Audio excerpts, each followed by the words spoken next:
Pessoal, deu uma travadinha aqui no programinha, mas vamos lá. Continuando então, a quimioterapia, pessoal, é uma forma então de tratamento, né, para o câncer, onde se utiliza quimioterápicos no tratamento dessas células cancerosas, né? Então, ele geralmente é administrado na veia do paciente, né? Mas ele pode ser administrado na veia do paciente, na forma líquida, onde esses quimioterápicos vão ser líquidos específicos para a via endovenosa, mas também o paciente pode fazer o tratamento no domicílio, geralmente após fazer as sessões de quimioterapia injetável, o médico vai prescrever um quimioterápico via oral, ou seja, um comprimido onde ele vai fazer o uso no domicílio dele, né? Então, a ação do quimioterápico, ele ocorre em todo o organismo, ele não acontece especificamente sobre aquela célula cancerosa, né? Então, esses remédios, eles vão atacar tanto as células normais quanto as células cancerosas, ou seja, eles vão degradar, eles vão dissolver tanto as células boas, as células normais do nosso organismo, quanto aquelas cancerosas, tá? Então,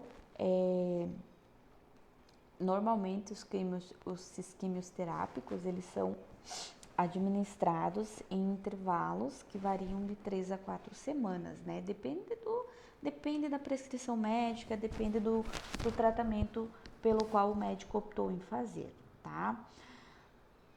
Também vai ter aqueles pacientes que vão fazer a aplicação 2 ou 3 vezes na semana ou de forma semanal, né? Isso, ou até mesmo diário em alguns casos, né? Então, os efeitos colaterais, pessoal, a quimioterapia, ela tem muitos efeitos colaterais, né? Como todos sabem, a alopexia, ou seja, a queda de cabelo, é um dos principais sintomas que são apresentados de forma inicial, né? Assim como náuseas e vômitos, e também ocorre a destruição do sistema de defesa do organismo desse paciente, né? Porque se os quimioterápicos, ou seja, os medicamentos, eles destroem tanto as células normais quanto as células cancerosas, vai haver uma diminuição ali no sistema imune do paciente, né? Então, pessoal, muitas vezes a quimioterapia ela é administrada de forma coadjuvante, ou seja, ela é administrada junto com a radioterapia, ou antes ou depois, e também muitas vezes é realizado algumas sessões de quimioterapia para tentar reduzir o tamanho desse tumor, e aí depois se faz uma intervenção cirúrgica para retirada desse tumor, tá? Existem alguns tipos de quimioterapia, né? As quais podem ser utilizadas, então, coadjuvantes com a cirurgia ou com a radioterapia, como eu falei, né? Elas são classificadas de acordo com a finalidade dessa quimioterapia. A curativa, por exemplo, ela é usada quando a gente quer ter um controle completo daquele tumor, ou seja, quando a gente quer sanar a doença, né? A gente quer destruir aquele tumor. Geralmente é utilizado em casos de leucemia, carcinomas de testículo, carcinoma gestacional, e outros tipos de tumores, né, onde envolve tumores. A quimioterapia adjuvante, ela geralmente é utilizada quando vai, quando houve a cirurgia curativa, ou seja, cirurgia para retirar aquele tumor, né? Ela vai ter o objetivo de esterilizar as células, né? Diminuindo então a incidência de metástase à distância, ou seja, o paciente fez a cirurgia ou vai realizar a cirurgia e aí faz algumas sessões de quimioterapia para eliminar todas aquelas células que podem ter ficado perdidas ali no organismo do paciente, né? Aquelas células que causariam metástase em outras partes do corpo, certo? A quimioterapia neoadjuvante é quando ela é indicada para se obter a redução parcial do tumor, né? Visando para que se permita outras formas de tratamento, né? Como a quimioterapia ou a radioterapia, ou seja, a quimioterapia neoadjuvante ou prévia, né? Ela é feita antes de iniciar outros tipos de intervenções, como a cirurgia ou a radioterapia. E a quimioterapia paliativa, ela não tem finalidade curativa, ou seja, ela não vai buscar a cura do paciente. Ela vai ser usada para melhorar a qualidade de vida do paciente, dando uma sobrevida ao paciente.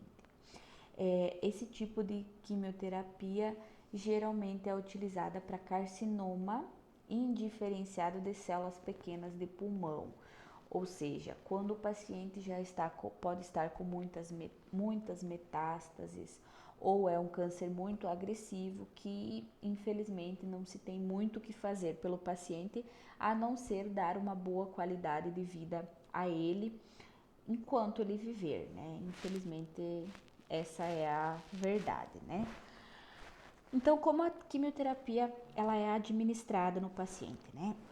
Ela pode ser administrada por via intramuscular, diretamente no músculo do paciente, por via subcutânea, né? Assim como a insulina, vocês sabem como é. Pode ser realizada intralesional, ou seja, diretamente aplicada diretamente sobre a área cancerosa, se for, por exemplo, de pele, né? Um câncer de pele, por via endovenosa, né? Diretamente na veia do paciente. De uso tópico, aplicado sobre a pele, então, ou através de via oral, né? Que é através de pílulas, cápsulas ou líquidos, né? É aquele que o paciente muitas vezes pode tomar no domicílio. Outra forma de tratamento é a radioterapia, né? A radioterapia, ela consiste na aplicação, então, de radiação, né, numa determinada área do corpo onde o tumor está localizado. Essa radiação ela vai afetar células cancerosas, né, tentando impedir a divisão, ou seja, a multiplicação dessas células, provocando a morte dessas células cancerosas, então, né. Diferente da quimioterapia, ela funciona diferente da quimioterapia que funciona em todo o organismo do paciente, né? A radioterapia ela vai ser restrita àquela determinada área onde ela for aplicada. Por exemplo, se for um câncer de mama, ela vai funcionar apenas ali na área onde foi aplicada, né? Existem alguns efeitos colaterais, né? Que são diretamente devido à aplicação, como irritação da pele, a pele vai ficar avermelhada, vai ficar irritada, vai ficar dolorida, né? Queimaduras muitas vezes bastante superficiais, porém podem fazer bolhas, inclusive, né? O que mais? Também pode haver uma queda de cabelo, dependendo de cabelos, né? De pelos, naquela área onde a quimioterapia foi efetuada, a radioterapia, perdão, foi efetuada, né? A radioterapia também é aplicada realizada por sessões. Quem vai determinar quantas sessões o paciente vai fazer é um médico, né? E muitas vezes ela vai ser, então, associada à quimioterapia, né? A radioterapia ela pode ser aplicada, então, de duas maneiras. A radioterapia externa, quando a radioterapia convencional, né, mais conhecida como a radioterapia convencional, vai acontecer quando vai haver uma irradiação, ou seja, raios, né, vão incidir diretamente sobre o tumor, né, por longa distância, né. Então, a maioria das pessoas que realiza a radioterapia, ela vai receber essa modalidade. O aparelho vai ficar uma certa distância da área onde pretende-se fazer a radioterapia e vai incidir raio-x, né, através da radiação para então fazer a destruição dessas células, né. Geralmente esse tratamento vai ser realizado em doses, né, mais ou menos umas 5 vezes na semana, que vai durar um período de 4 a 6 meses, tá? A radioterapia interna, mais conhecida como braquiterapia, ao contrário da radioterapia convencional, que trata diretamente o órgão-alvo, né? E utiliza, por exemplo, radiação interna de curta distância. A braquiterapia, o material radioativo é colocado próximo à lesão tumoral, ou seja, basicamente fica em contato com a pele, tá? A radioterapia interna, ela geralmente vai envolver um implante radioativo ou uma solução líquida ou injeção intravenosa, né? Dependendo do tipo de tratamento a ser utilizado, o paciente vai precisar ficar hospitalizado por um curto período de tempo. Essa radiação vai ser indolor, tá? Embora o procedimento para inserir a fonte possa às vezes causar uma lesão desconfortável, ou seja, um implante radioativo é inserido diretamente no local onde visa-se realizar o procedimento de braquiterapia, tá?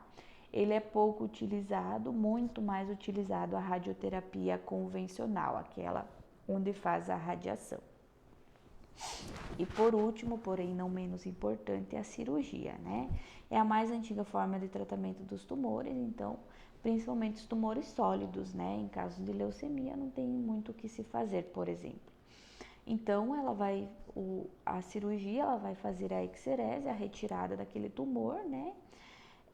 Auxiliando no tratamento, então,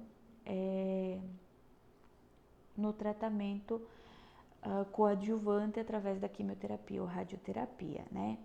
Geralmente, pessoal, juntamente ali com o tumor que vai ser retirado, vai ser retirado os linfonodos mais próximos, ou seja, os linfonodos fazem parte do sistema linfático e muitas vezes as células que se desprenderam do tumor inicial ficam depositadas por um tempo ali nesses linfonodos, né?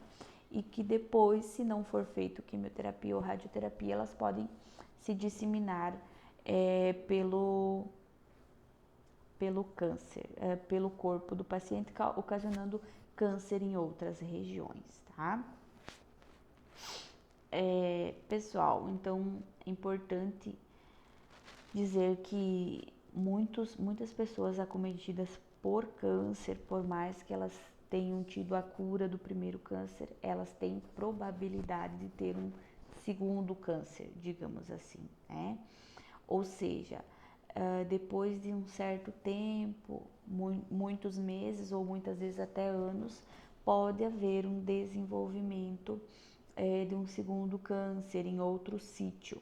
Isso não inclui uma metástase, porém, esses pacientes que fizeram tratamento para células cancerosas ou para algum tipo de câncer e tiveram uma melhora positiva, um bom prognóstico, eles têm que ficar em acompanhamento por muitos anos com o médico oncológico, justamente para que não ocorra um desenvolvimento novamente, uma proliferação e ocorra um novo tumor, um novo tipo de câncer aí no corpo, no organismo desse paciente, tá bom?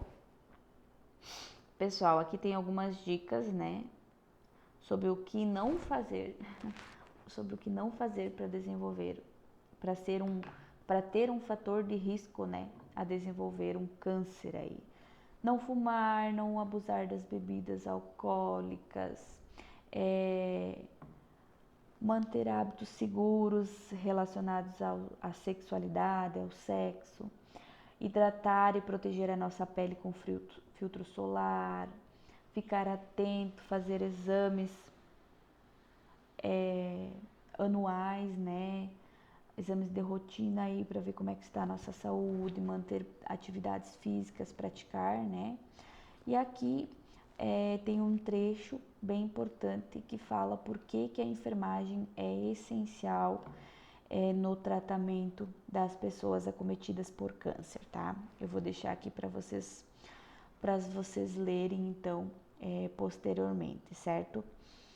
Pessoal, tem um material de apoio para vocês que fala sobre o câncer de colo de útero, câncer de mama e alguns outros tumores e patologias que acometem tanto os seios quanto o útero e ovário, tá? Justamente porque a gente está no mês de Outubro Rosa, que eu quis deixar esse material para vocês. Eu peço que vocês leiam com atenção, até porque tem algumas questões do questionáriozinho de vocês que é referente a esse outro material que tá aí no portal para vocês, tá? Então leiam, estudem, busquem, olhem a apostila. Na apostila traz um pouquinho mais sobre alguns outros tipos de câncer também, tá? Mas esse material que eu deixei para vocês é um alerta, né, principalmente para as mulheres e os homens também, para que saibam orientar as pacientes a respeito da importância da prevenção e diagnóstico precoce do câncer de colo de útero e câncer de mama. Lembrem-se, nós estamos ainda no Outubro Rosa, mas Outubro Rosa é o ano inteiro, né? A gente precisa se prevenir o ano inteiro, precisa cuidar da nossa saúde o ano inteiro. Certo, pessoal? Qualquer dúvida, estou à disposição. Qualquer coisa me chamem, então. Tchau, até a próxima aula.